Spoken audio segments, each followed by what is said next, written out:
વડોદરા શહેરના પંડ્યા બ્રિજ નજીક રિક્ષા અને એસટી વચ્ચે અકસ્માત સર્જાયો હતો.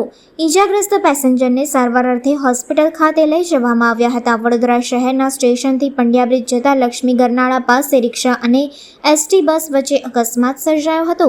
પ્રાપ્ત માહિતી અનુસાર રિક્ષા ચાલક અહેમદ રજાક પોતાની રિક્ષા પોલીસ સ્ટેશનથી પેસેન્જર ભરી વડોદરા રેલવે સ્ટેશન તરફ જઈ રહ્યો હતો. ત્યારે ગતરોજ મોડી રાત્રે પંડ્યા બ્રિજથી સ્ટેશન જઈ રહ્યા હતા ત્યારે પ્રિયલક્ષ્મી ગરનાળા પાસે પૂર ઝડપે આવતી એસટી બસ ચાલકે રોંગ સાઈડ પર આવી રિક્ષાને અડફેટે લીધી હતી. રિક્ષામાં બેઠેલા ચાર પેસેન્જર સહિત રિક્ષા ચાલકને ગંભીર ઈજાઓ પહોંચી હતી. ઈજાગ્રસ્ત લોકોને સારવાર અર્થે હોસ્પિટલ ખાતે લઈ જવામાં આવ્યા હતા.